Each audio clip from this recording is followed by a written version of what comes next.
What a crazy idea, huh? Just weird. It's just weird. I'm so awkward. This is so fun. Well. Hi everyone! My name's Maggie and I'm so excited to welcome you to episode 1 of In the Mix.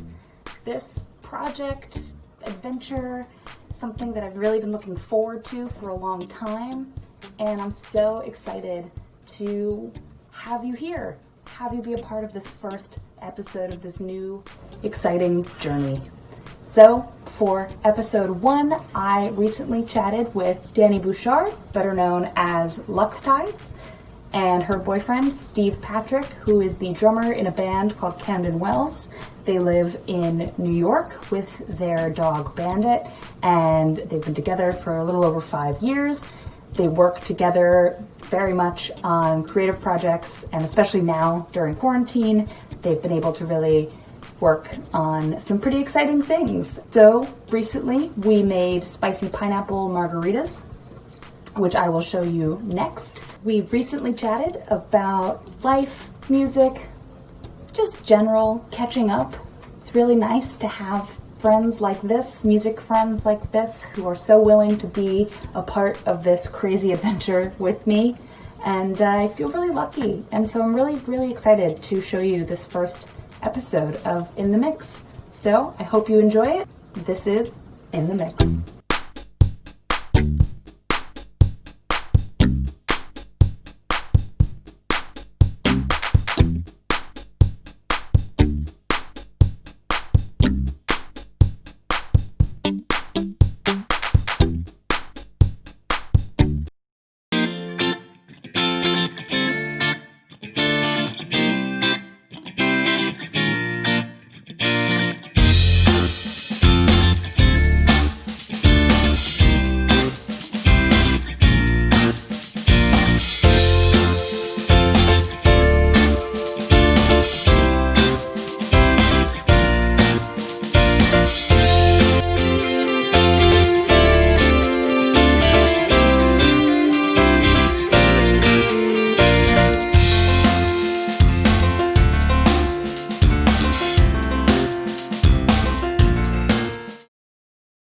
On this computer. All right. Hello. Hi, guys. How are you? I mean, how are we doing? Hanging out in our kitchen. Yeah. Best place to start. Yeah. And then we'll kind of see where it takes us. Migrate wherever. Yeah. So, firstly, we'll do the cocktail. So I have my artsy setup, just the bottles ready to go. Rudely smashed over here. So Beautiful. We'll just let you kind of lead the way on this. What you're going to want to do is put some ice into a glass. Any sort of glass will work. I'm using just a short little rocks glass. And then I have rimmed the glass with salt and my chili. That's perfect. That's great. And then you're going to want to take your... You can, yes, put some on a plate. Oh, I love that. Yep. Roll that. I literally took a wet paper towel and like just spread it around the rim of the glass and then flipped the cup onto a plate. So there's no real art to it. That's, you gotta get like a pile. Okay. And then you can do like a Steve knows more than I know. I drink a lot. Hey, same. I love how you're like step 1 and we're like 45 minutes later. That's okay. Also, this stuff. Yeah, I feel like it's kind of like thick. We got this like fancy All right, well, chili powder. I did a terrible job. It's So I'm okay. just trying to do a better one on this one. It's alright. I'll drink that one. Some glasses with some ice and our chili powder on there, which we did Great. a job. But it's not gonna look as pretty as yours, but we're there. I mean, I have no guarantees that mine's gonna look pretty. As long as it tastes good, that's all that matters, really. So shaker cup, any sort of shaker cup that you have. And we don't have a shaker, but we're gonna blend it on a. Yum, that's great. Either or. So you want to take 1.5 ounces of the tequila, whatever tequila you like. Doesn't really matter. I prefer silver tequila. What's that? But for those at home, we don't have a jigger to pour into, so we're using this tablespoon. So we learned that 3 tablespoons is 1.5 ounces. So Beautiful. I'm gonna make. Should I just double down so I can make 2? Yeah, that works. Perfect. Awesome. So we have our tequila in. So you want the tequila, and then you want to take the triple sec, and you're just going to do 1 ounce of that, or 2 ounces in your case. Yeah. I can't math. No. That would be 8 tablespoons for 2 ounces. Well, I can't math. I'm terrible at math. This is hard. It's okay. You got it. I think so. All right. It's all good. It's all DIY. We're all good. And then you're going to want to do 1.5 ounces or the tablespoons of pineapple juice. Okay. Ooh, okay. So, I love how we're like converting. It's like It's you're doing it metric and we're doing it in like yeah, we're so it's American. just really awful American imperial system. fine. I'm lucky that I have a jigger that has it literally like engraved on the side for me that tells me how much it is. We got the pineapple. All right, and then you want to take just 1 ounce of lime juice, 2 ounces in your case, or whatever the math works out to be in tablespoons. And then depending on how spicy you want it to be, around 1/4 teaspoon of the chili, or less or more, depending on what you guys like. I like it with a little more of a punch. So we're gonna use the blender to mix it because blended margaritas are equally as good as shaken margaritas. So then you just shake it up. Amazing. All right. And then I'm straining it. You guys, since you blended it, don't have to strain it. Doesn't make sense for you to strain it. And then just pour it over into a glass. And I filled mine very much to the top. So this is a nice strong pour. The problem with this is that it tastes so good that I'm just gonna chug the whole thing and Yeah. really. I mean, there's no limitation on only having one drink for this whole conversation. You're more than welcome to drink as much as you'd like. Keep making it. Yeah, absolutely. Do we preempt? We're definitely gonna do that. Do it. Yeah. Point of the show is drinks and music. So All right, definitely keep the drinks aspect in it. Yeah. This is the first time that I've actually made it and rimmed the glass with the chili. I'm feeling it on my mouth a little bit. The fun part about this is too the fact that like these are all ingredients that are super easy to like get a hold of and make at home. Yes. And I feel like a lot of people are like afraid of making cocktails at home. But this one's like so easy and it's awesome and fresh and delicious. Yeah. Yeah. Of margaritas we have started to during this like whole quarantine period, and I Right. that how cheap triple sec is. It's like $6 for a whole bottle. Steve, I was like, I think the guy might have charged me wrong at the liquor store. I was like, he's like $6, and he was like, no, that's what it costs. That's what it is. I will say that one of my, and I get shit for it all the time. One of my favorite things to get at a bar, if I just want something just to like sip on, is just triple sec and club soda. Ooh, which people give me shit for it because triple sec, you think of it as just like a mixer, but it is like, it's an orange liqueur. So if you just want like basically like an orange seltzer, that's what that tastes like. That's actually awesome. That's a good idea. Yeah. I would try that too. Yeah. It's great, and it's dirt cheap because triple sec is dirt cheap. So you can't really go wrong with it. I put way too much spice in this one. Well, thanks for making the cocktail. Yeah. Getting that done. Yeah, so the other part of this series is music. Let's talk about the music projects. Danny, you just put out a new song and you have some other stuff coming up, music video coming and some Halloween stuff coming. And tell me a little bit more about that. Absolutely, yeah. So I just put out in May my first EP, which I feel like a long time coming because I had released a bunch of different singles over the past 2 years or so. Mm-hmm. Really like kind of craving to put together just a body of work. So I ended up putting out my first EP, Flood Sounds, in May, and Mm-hmm. the culmination, I think, of like the original batch of songs that I had written as Luxtides. And each song on the EP represented one of the 5 stages of grief, and it was kind of like we started with anger and we ended at acceptance, and it was kind of like going through this grieving process, like sort of the way that I experienced it. So that was something that I was really excited and kind of thankful that I was able to get out in the midst of this pandemic that we're all going through. And I think it also kind of has helped me get through the past few months. And then, yeah, following that up, on Friday, I just released my first feature with my friends in Slumber.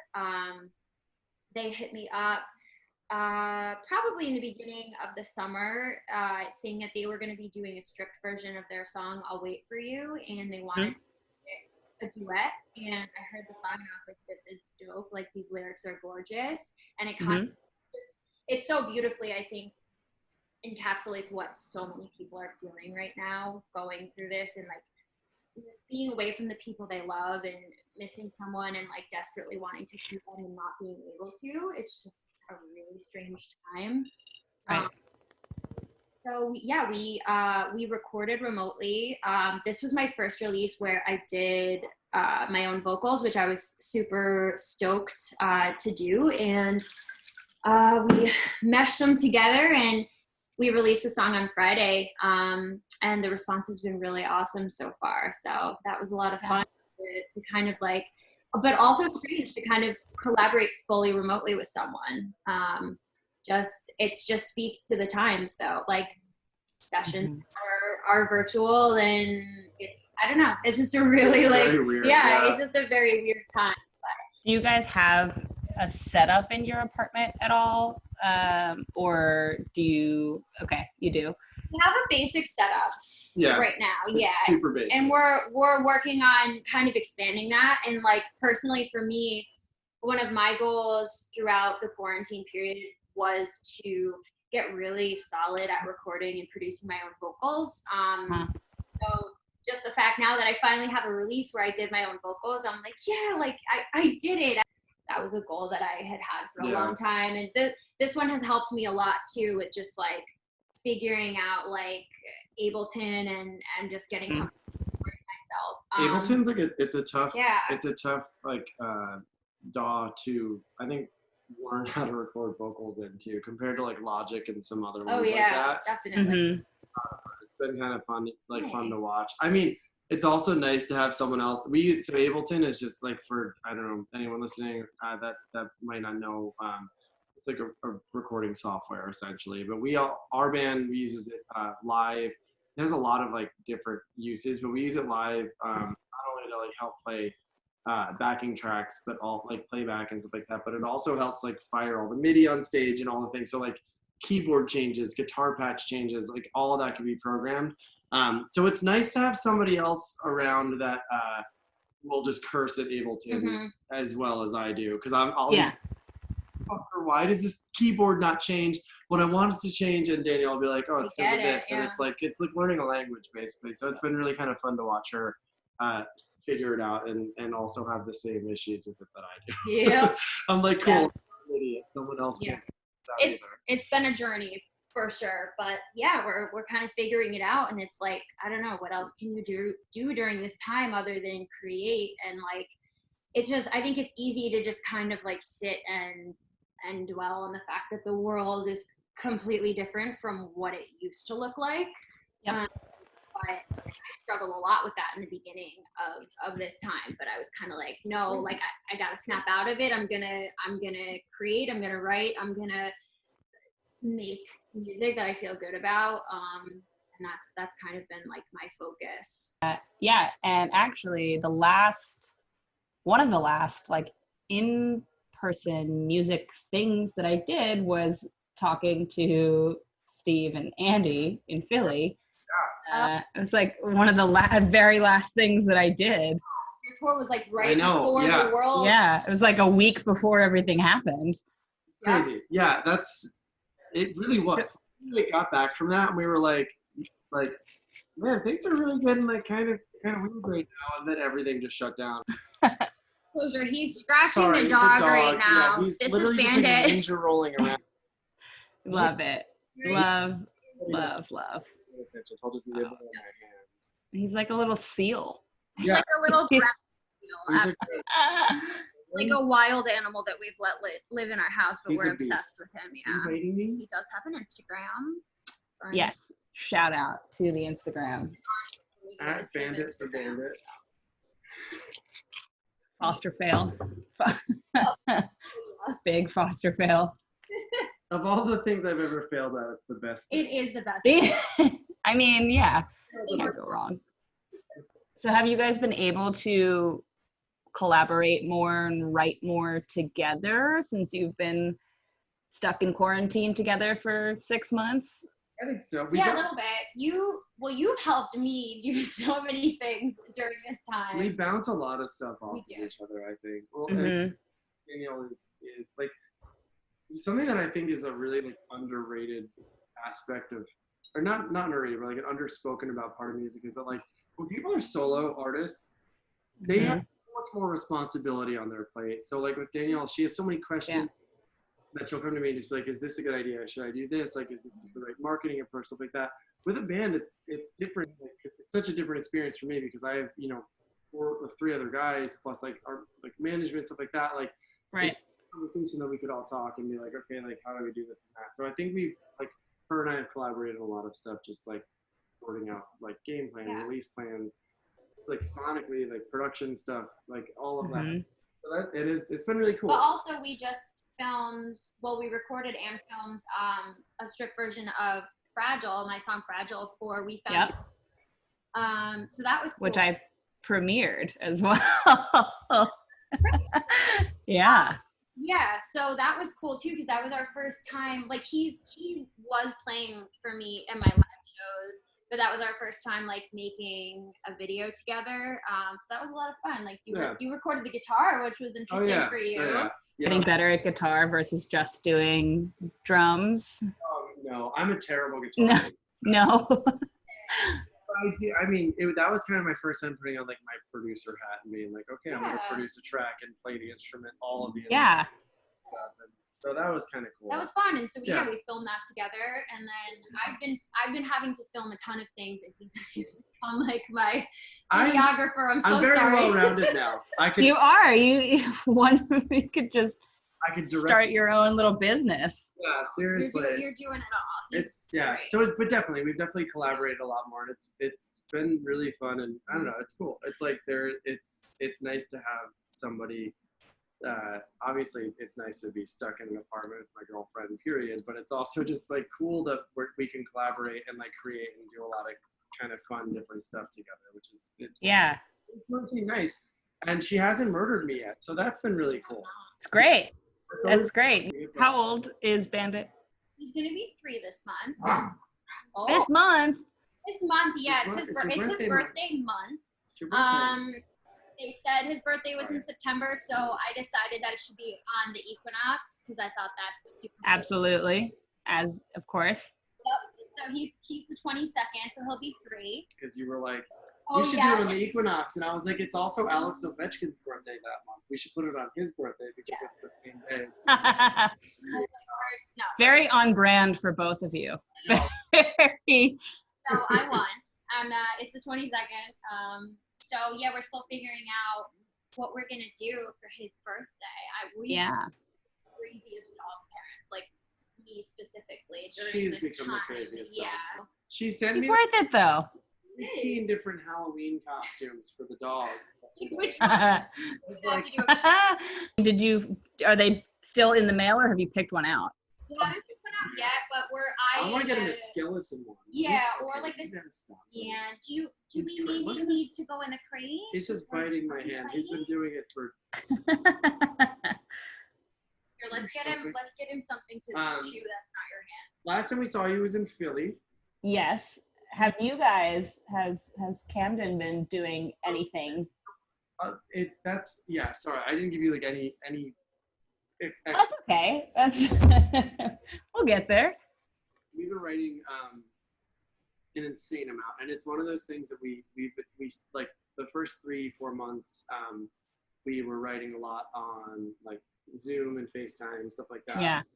Super kind of weird experience to start because I feel like I don't know, I've known Andy and Julian since I've known Julian since I was literally 17. So it's like being like every time we write, it's like, you know, just seeing old friends, like seeing family members, stuff like that. Right. So first on like Zoom and FaceTime, it's kind of like, how do we do this? And then we started settling into a group and like started writing a ton of songs.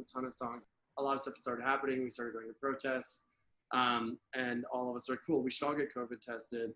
We all tested negative. And then we're like, all right, let's just, but if we all know we don't have it, that's like our pod. We can go to studio together.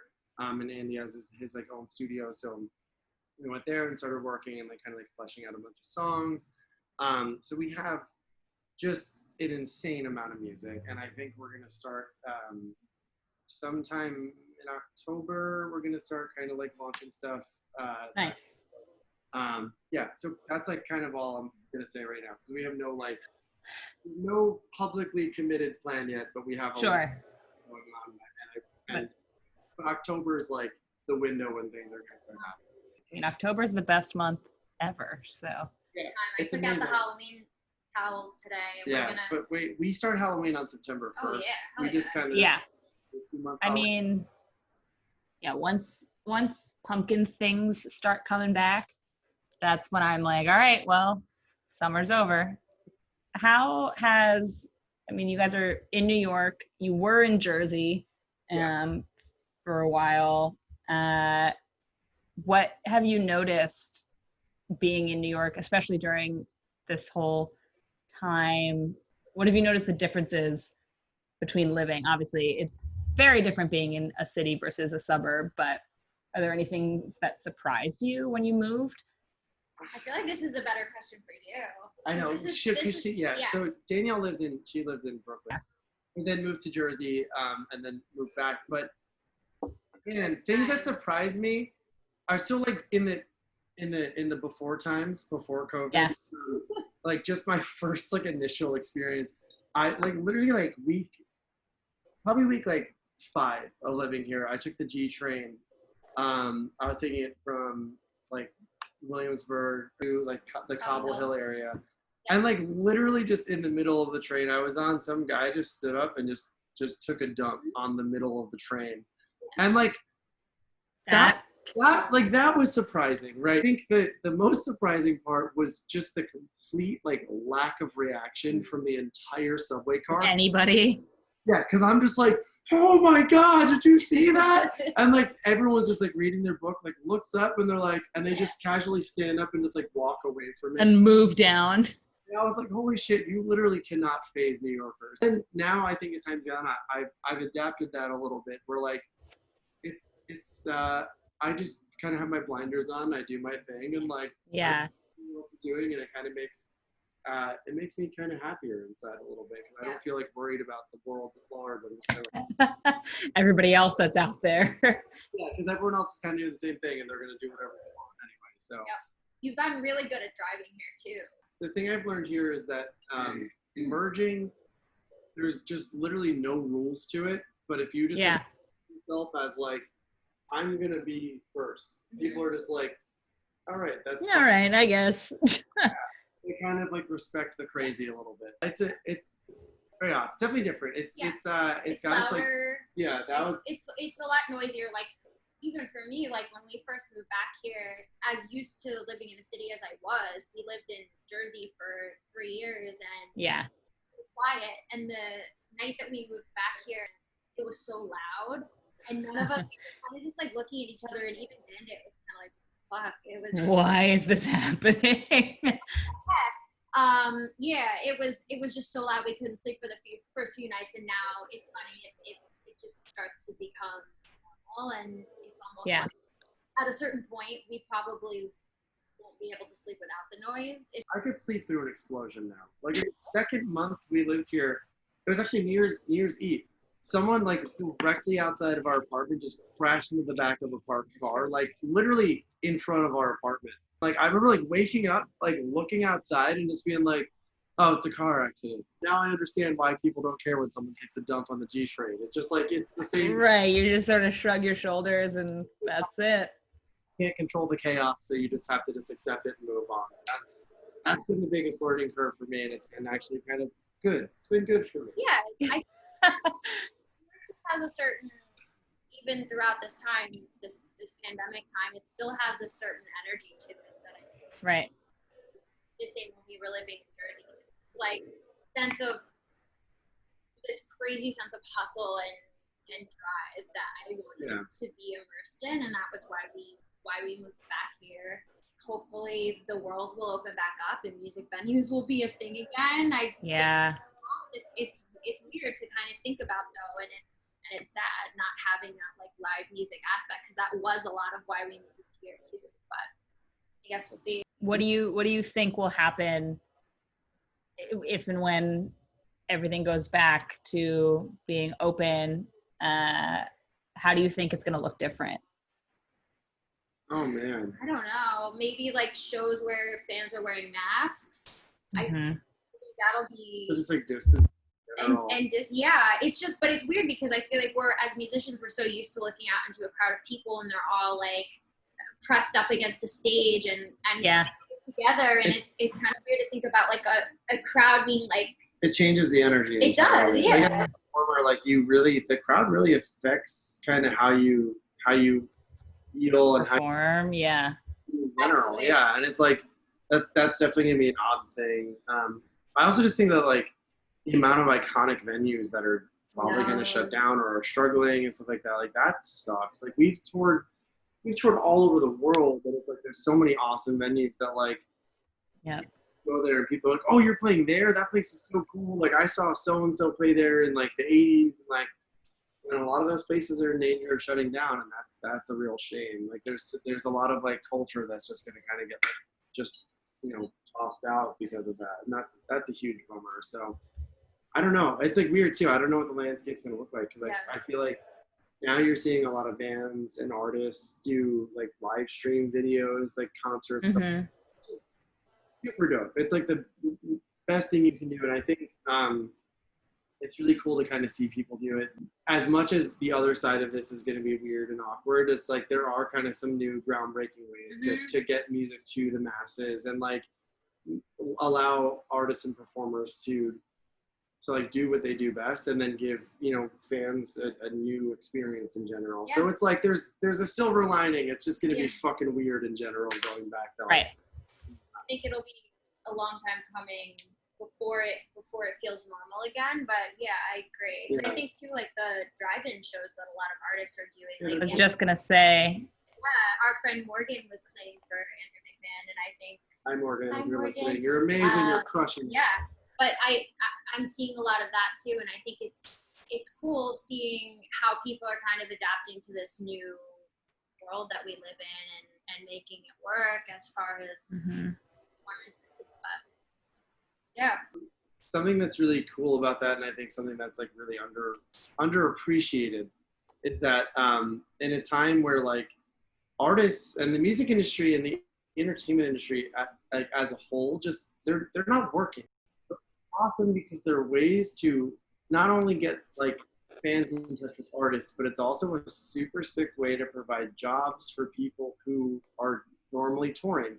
Because they're like, cool, we're going to do our full production. So a stage manager is now involved. Production managers are now involved. All these who are like otherwise just totally fucked because they're not receiving any type of like unemployment, any type of benefits, because they're considered like freelance workers, stuff like Yeah. that, are able to now get paid by artists because, and it's like fan fueled, or it's even like corporate sponsored, stuff like that, and it allows like orb of people to be able to receive payment and like do what they love and like get music out. So it's like, I don't know, that's been super cool to me, because I see a lot of my friends, like a lot of people that have worked with us, like front of house sound guys, monitor guys, tour managers, stuff like that.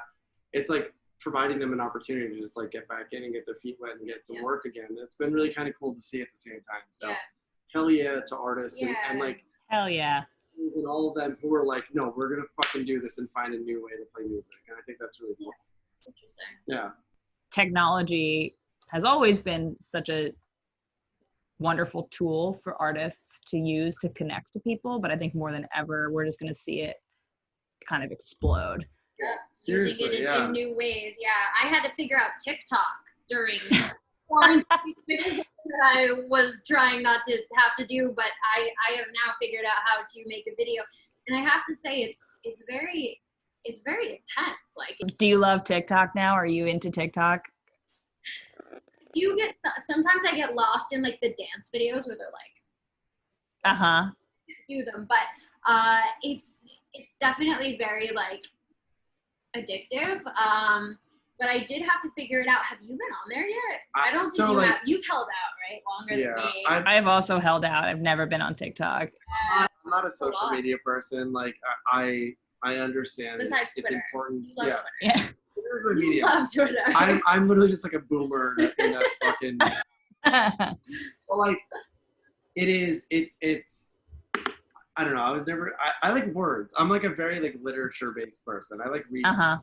Like I don't really like video. I don't really like photos as a medium, because I like to get thoughts across, and I like to like understand people's thoughts, and I feel like video and photos don't do that as well. And that's also why I like music, because music is like at its core is lyric based, and it's right. Like, poetic, and that's like what I like the most. But I also understand how amazing like social media is as a tool for everyone, for artists, for entertainers, for corporations, for business, like whatever, it doesn't matter. So I like kind of checked out TikTok a little bit. I miss Vine, to be honest. I think I miss Vine so much. watching like Vine compilations, and I'm like, this is stupid comedy. I feel like they really like some stuff on TikTok 2013 to like beginning of 2015. Oh my god, it was the best. What a time. Some stuff on TikTok time. Cringy. I don't know. It's just me. It is, but I don't know. It also, I think it's popular for a reason. Yeah. I guess it's like these super short videos that are like easy to consume. Yeah. It's banned now though too. So, well, yeah, I don't know. Fucking that guy. Somehow. Whatever. He's gonna try shall and not be named. Yeah. Everybody go vote in November. Yeah, also, are you guys registered? Please go do that. Go vote. Please vote in November. Also, I just applied to be a poll worker, which other Yeah. could do and can do, and it is a paid job. Go and do that. Powerthepolls.com is where I did it. Highly recommend people go do that and work on election day and help encourage your community to come out and vote. This is the most important election ever. And just like emphasize, it is paid. And that's all. It is a paid job. You can, if you care about politics, even just a little bit, you can get paid for it. I'm like a little drunk. Thanks. I'm good. Yeah, you just got us drunk. Yeah. And now we're, I think great. We're learning more. If you guys want to like drunkenly play a song, I would not be opposed to adding that as like a feature to this video series. I'm just literally just completely winging it at this point. I'm gonna be. Do you know I don't know it. You don't know your own song. Let's do it. Can you hear this? Does this come through? Yeah, I can hear you. All Is right. it tuned? I'm already gonna hit the wrong. I tuned it in the kitchen. Okay. All right.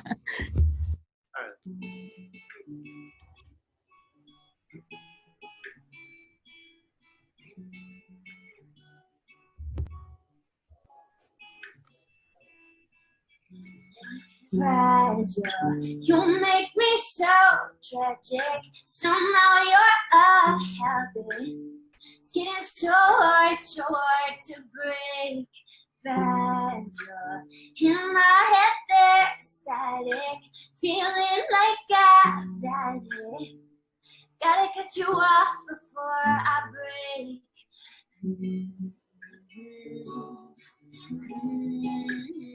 I've had it. I'm fragile. They say we'll become solid nights. We keep looking through love.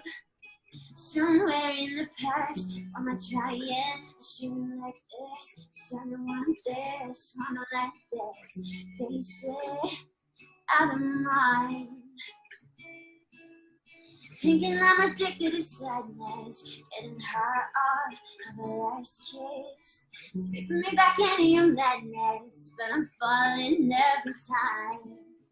Fragile, you make me